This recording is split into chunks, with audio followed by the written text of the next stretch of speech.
안녕하세요. 민성욱 변호사입니다. 오늘은 재판소원에 대해서 알아보겠습니다.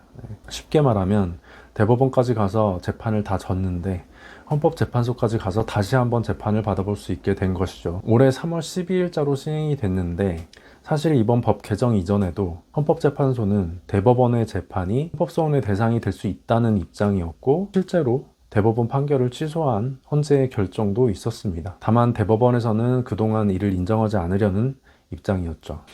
이번 헌법재판소법 개정으로 인해서 더 이상 대법원이 헌재 결정을 무시할 수는 없게 되었습니다. 주요 내용은 이렇습니다. 헌법재판소법 제68조 제3항이 신설되었는데요. 재판소원을 청구할 수 있는 사유로 3가지를 명시하고 있습니다. 우선 첫째는 법원의 재판이 헌법재판소의 결정에 반하는 취지로 재판함으로써 기본권을 침해한 경우. 2호는 법원의 재판이 헌법과 법률에서 정한 적법한 절차를 거치지 아니함으로써 기본권을 침해한 경우. 3호는 법원의 재판이 헌법과 법률을 위반함으로써 기본권을 침해한 것이 명백한 경우. 이렇게 3가지 사유가 있습니다. 제 생각에는 이렇게 3가지 사유가 있지만 실제로 재판소원이 인용될 수 있는 사유는 제1호 사유일 것 같고 2호나 3호 사유로는 인용되기가 쉽지 않을 것 같습니다. 2호의 경우 재판에 절차 위반이 있다면 대법원까지 올라가는 중에 걸러질 것이고 3호의 경우는 기본권 침해가 명백해야 되는데 대법원이 명백할 정도로 기본권을 침해하는 판결을 내렸다고 보기는 쉽지 않을 것 같고요. 실제로 지금까지 헌재에서 대법원의 판결을 취소한 사례들도 보면 헌재가 이 법은 위헌이다 또는 이렇게 해석하면 위헌이다 라고 결정을 내렸는데도 불구하고 대법원에서 이를 무시하고 판결을 내린 경우, 즉 1호 사유였습니다. 그렇기 때문에 실제로 대법원에서 패소한 당사자가 재판 소원을 통해서 결과를 뒤집고 승소를 하게 되는 그런 사례들은 많지는 않을 것으로 생각됩니다. 재판 소원을 제기하려면 그 확정일로부터 30일 이내에 청구를 해야 되도록 되어 있고요. 심판 청구서에는 재판서 및 확정 증명원을 첨부하도록 규정되어 있습니다.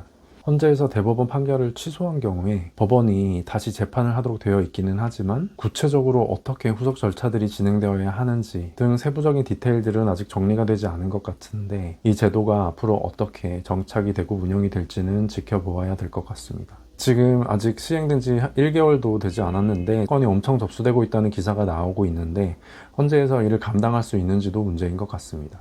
아마도 이런 문제 때문에 이번 개정 법률에는 심판 청구가 그 청구 사유에 해당하지 아니하는 것이 명백한 경우에는 지정재판부에서 심판 청구를 각하할 수 있도록 하는 규정도 두었습니다. 기사들에 따르면 지금까지 헌재에서 사전심사를 거친 사건들은 전부 각하되었다고 하는 것으로 보아서 아마도 앞으로도 대부분의 재판소원 사건들은 이렇게 지정재판부에서 사전심사를 통해서 대부분 각하가 될 것 같습니다. 그런데 이후 일반 국민이 아닌 거물급의 인사가 대법원까지 가서 패소를 한 다음에 재판 소원을 접수했을 때 과연 헌재에서 이렇게 사전심사를 통해서 곧바로 각하를 시킬 것인지 이거는 한번 지켜봐야 될 것 같습니다. 만약 이 재판 소원 제도가 잘못 운영이 되면 일반 국민은 3심제인데 힘이 있는 거물급들만 4심제가 되는 사법 후진국으로 전락할 수 있는 위험이 있기 때문에 앞으로 국민들이 잘 지켜보아야 될 것 같습니다. 재판 소원에 대해서 간략하게 살펴보았습니다. 시청해 주셔서 감사합니다.